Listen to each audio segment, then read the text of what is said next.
कहने के तात्पर्य सिर्फ इतना है कि सिर्फ लक्ष्मी की पूजा करोगे तो लक्ष्मी स्थिर नहीं होंगी। तो बोले नारायण की पूजा करो, नारायण में घर में विराजेंगे तो लक्ष्मी जी जाएंगी कहां? लक्ष्मी तो नारायण की चरण कमलों की दासी है महाराज। तो हम दिवाली में गणेश लक्ष्मी जी की पूजा करते हैं, क्यों करते हैं? लक्ष्मी नारायण की पूजा क्यों नहीं करते? तो बोले निषेध नहीं है, लेकिन हम लोग तो लक्ष्मी के अलावा कुछ दूसरा सोचते ही नहीं। बात क्या है? बोले दिवाली वाले दिन ही लक्ष्मी जी का समुद्र मंथन के द्वारा प्राकट्य हुआ था, इसलिए लक्ष्मी जी का उस दिन हम स्वागत करते हैं। और किसी भी देवता की पूजा बिना गणपति के पूजन के हो नहीं सकती, इसलिए हमको गणेश जी की पूजा करनी पड़ती है। इसलिए हम गणेश और लक्ष्मी जी की पूजा एक साथ करते हैं। हम गणेश जी की और लक्ष्मी नारायण की भी पूजा एक साथ करें ना तो दोष नहीं है, अपितु भंडारे और भर जाएंगे। आपने देखा होगा लोग कुबेर जी की भी पूजा कराते हैं लक्ष्मी जी की पूजा के साथ दिवाली में, लेकिन इतने लोग बैठे कोई बतावे कि नारायण की पूजा करते हैं उसको करते हैं? आगे से ध्यान रखिए, करते हैं, वाह बहुत बढ़िया, जय हो। उस दिन क्या करना? गणेश लक्ष्मी जी की पूजा करो, अपितु नारायण की भी एक चौकी लगाओ, तब आनंद हो जाएगा, सानंद हो जाएगा।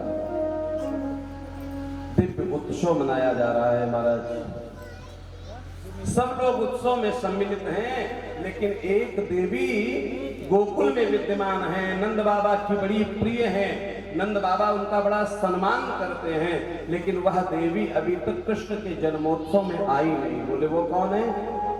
बोले रोहिणी च महाभागा नंद गोपाल विनंदिता विचरद दिव्यवासः स्कंधा भरणभूषिता। जिनके घर में श्रीमान बलदाऊ जी का प्राकट्य हुआ है, ऐसी रोहिणी मैया क्यों नहीं आई? नंद बाबा ने देखा कि आज 6 दिन लगभग हो गए उत्सव मनाते, रोहिणी जी कहीं दिखाई नहीं दे रही हैं। तो नंद बाबा दौड़ करके रोहिणी जी के महल में चले गए। रोहिणी कौन है? वसुदेव जी की बड़ी प्रिय धर्म पत्नी है। जब कारागार में डाल दिया गया वसुदेव जी को, तो अपने मित्र नंद बाबा से कहा कि इनको आप लेकर के जाओ, अपने संरक्षण में रहना रखना। कितने दिव्य मित्र हैं आप सोचिए, ऐसे कोई अपने परिवार को किसी के यहाँ छोड़ता है क्या? इतना दिव्य संबंध है नंद बाबा का श्रीमान वसुदेव जी महाराज का। रोहिणी मैया से कहा नंद बाबा ने कि आप मेरे उत्सव में नहीं पधारी, आप चलिए जरा लाला को आशीर्वाद दे दीजिए। तो रोहिणी ने बड़ी बात कही, अरे मेरा यहीं से आशीर्वाद है, देखो हम बड़े प्रसन्न हैं, मुझे बड़ी प्रसन्नता हो रही है कि आपके यहाँ लाला का जन्म हुआ है, आपके यहाँ बेटे का प्रादुर्भाव हुआ है।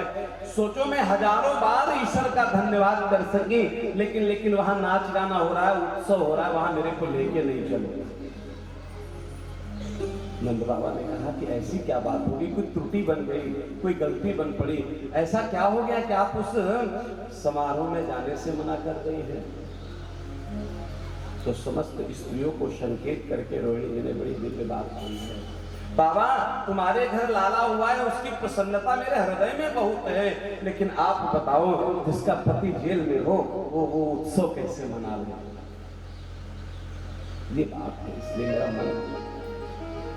नंद बाबा ने हाथ जोड़े, देवी आप चल करके सिर्फ लाला के मस्तक पर अपना हाथ रख देना, आशीर्वचन दे देना। जरा बलदाऊ जी को लेकर के चलो, अपने छोटे भाई को देख करके कितना कितना प्रसन्न हो जाएंगे कि मेरे साथ कोई क्रीड़ा करने के लिए आ गया, कोई खेलने के लिए आ गया, कोई आमोद प्रमोद विनोद करने के लिए आ गया।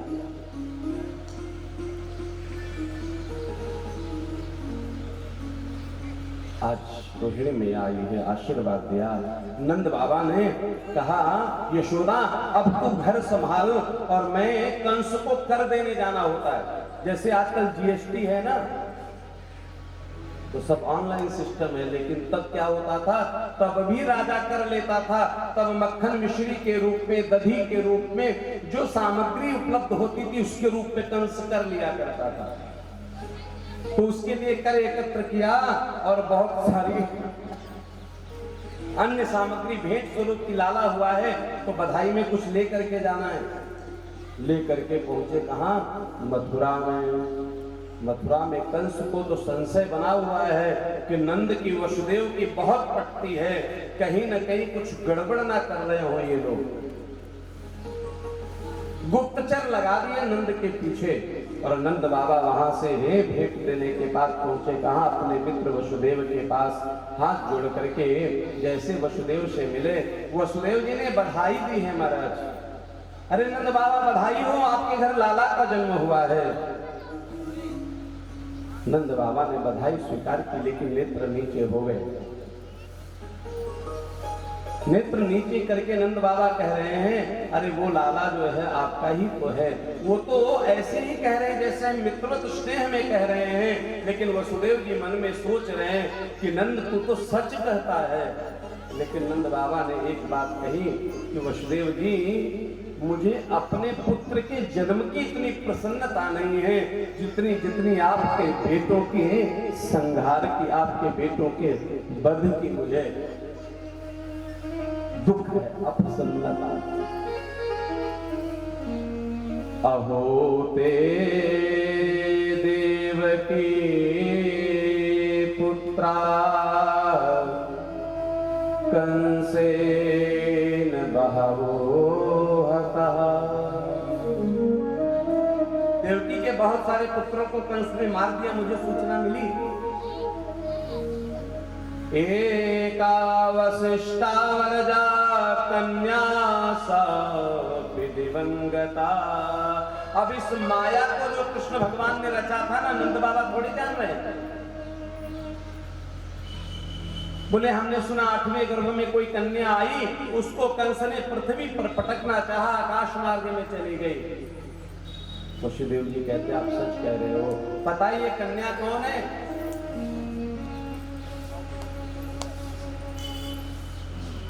जो विंध्याचल देवी है ना, यही वो अष्टम गर्भ की कन्या के निमित्त मानी गई है। अर्थात मैया यशोदा के गर्भ से जो जिस कन्या का जन्म हुआ है, ततस्तो नासिष्यामि विंध्याचल निवासिनी।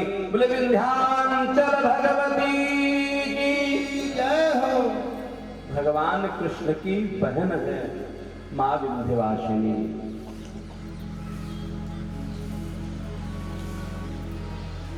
इधर नंद बाबा सबसे मिल रहे हैं। कंस ने आपातकालीन मीटिंग बुला ली महाराज।